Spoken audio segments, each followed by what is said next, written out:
Guys 2 ദിവസത്തെ ഒരു ട്രിപ്പിനായിട്ട് ഇറങ്ങിയിട്ട് പകുതിക്ക് വെച്ച് 8ൻ്റെ പണി കിട്ടിയ ഒരു വീഡിയോ ആണ് ഇവിടെ കൊടുക്കുന്നത്. നമ്മളങ്ങനെ 2 ദിവസത്തെ വെല്ലൂർ എലഗിരി ട്രിപ്പിനായിട്ട് ഇറങ്ങിയതാണ്. കുറച്ച് കഴിഞ്ഞപ്പോഴേക്കും വീഡിയോ എടുക്കുന്ന ഫോൺ അങ്ങ് കേടായിപ്പോയി. പിന്നെ ഏതായാലും നമ്മൾ ട്രിപ്പ് ഏതായാലും മതിയാക്കാന്ന് വെച്ചാൽ കയ്യിലുള്ള ഫോണിൽ ഇത്തിരി ക്ലാരിറ്റി കുറവാണെങ്കിലും ഉള്ളതുകൊണ്ട് ഓണം പോലെ എന്നുള്ള രീതിയിൽ വീഡിയോ എടുത്തുകൊണ്ടിരിക്കുകയാണ്. അപ്പോൾ വീഡിയോസ് ആദ്യമായിട്ട് ആരെയും കാണുന്നുണ്ടെങ്കിൽ ഇഷ്ടപ്പെടുകയാണെങ്കിൽ ലൈക്ക് ചെയ്ത് സബ്സ്ക്രൈബ് ചെയ്ത് കൂടാൻ മറക്കണ്ട. അങ്ങനെ നമ്മുടെ വീട്ടിൽ നിന്നും വെല്ലൂരിലേക്ക് 142 കിലോമീറ്റർ ആണ് കേട്ടോ ഉള്ളത്. അങ്ങനെ വൈകുന്നേരം ആവാറായപ്പോഴേക്കും നമ്മൾ വെല്ലൂരിലുള്ള വെല്ലൂർ ഫോർട്ടിലെത്തി. ഫസ്റ്റ് ഡെസ്റ്റിനേഷൻ എന്ന് പറയുന്നത് ഇവിടെയാണ്. ഒരു ലൈം ജ്യൂസൊക്കെ വാങ്ങിച്ച് കുടിച്ച് നമ്മൾ ഏതായാലും ഫസ്റ്റ് തന്നെ വെല്ലൂർ ഫോർട്ട് കാണാൻ പോകാൻ കേട്ടോ.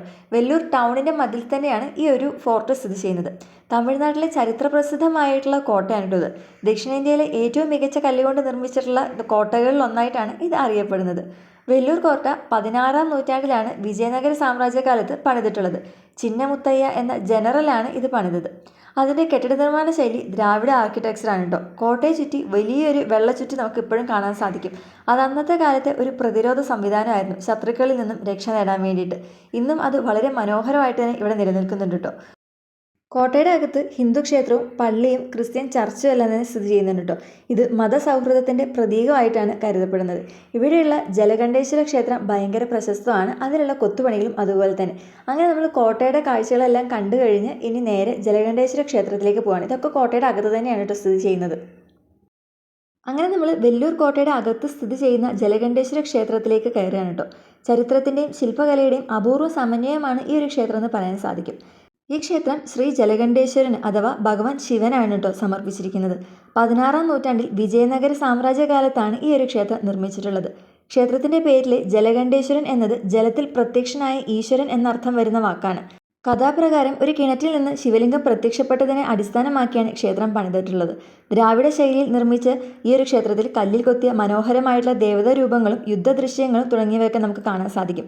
ക്ഷേത്രത്തിലെ ദ്വാരപാലകരും നന്ദി പ്രതിമയും മണ്ഡപങ്ങളും കുളങ്ങളും എല്ലാം അത്ഭുതകരമായ നിർമ്മിതികൾ തന്നെയാണ്. ഈ ഒരു ക്ഷേത്രം രാവിലെ 6 മുതൽ 11 മണി വരെയും വൈകുന്നേരം 4 മുതൽ 8 മണി വരെയാണ് കേട്ടോ സമയം എന്ന് പറയുന്നത്. ഈ കോട്ടയും ക്ഷേത്രവും കൂടെ കണ്ടു തീർക്കാൻ ഏകദേശം ഒരു 2 മണിക്കൂർ വേണ്ടിവരും. രണ്ടും നല്ല അപൂർവങ്ങളായിട്ടുള്ള കാഴ്ചകളാണ്. അങ്ങനെ നമ്മൾ ക്ഷേത്രത്തിൽ നിന്നും വെളിയിലിറങ്ങി ഈ കോട്ടയുടെ പുറത്തായിട്ട് നല്ലൊരു വലിയ ഗാർഡൻ തന്നെയാണ് കേട്ടോ.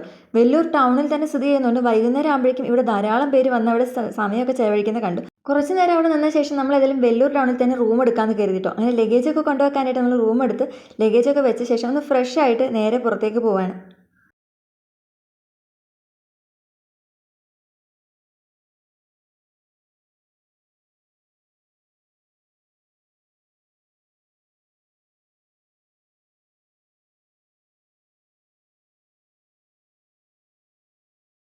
വെല്ലൂരിൽ തന്നെയുള്ള മറ്റൊരു പ്രധാനപ്പെട്ട സ്ഥലത്തേക്കാണ് കേട്ടോ ഇനി പോകുന്നത്. നമ്മൾ പോകുന്ന വഴിക്ക് നമുക്ക് ഗൂഗിൾ മാപ്പ് നല്ലൊരു പണി തന്നു. നമ്മൾ റൂട്ടൊക്കെ തിരിച്ചുകൊണ്ട് നമുക്ക് കുറച്ച് സമയം അവിടെ അങ്ങ് വൈകിപ്പോയി. എന്നാലും റൂട്ട് കണ്ടെത്തി കൃത്യമായിട്ട് അത് അടയ്ക്കുന്നതിന് മുന്നേ അവിടെ എത്തുക എന്നുള്ള വലിയൊരു ടാസ്ക് നമ്മൾ വിജയിച്ചു കേട്ടോ.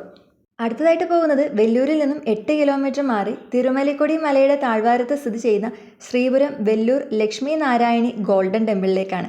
നമ്മൾ ചെന്ന സമയത്ത് നല്ല തിരക്കുള്ള എന്തൊരു സീസണാണ് കേട്ടോ. അതുകൊണ്ട് തന്നെ നമുക്ക് നോർമൽ ടിക്കറ്റ് എടുത്ത് ഉള്ളിലേക്ക് കയറാൻ സാധിച്ചില്ല. അതുകൊണ്ട് തന്നെ സ്പെഷ്യൽ ടിക്കറ്റ് എടുത്തിട്ടാണ് ഉള്ളിലേക്ക് കയറുന്നത്.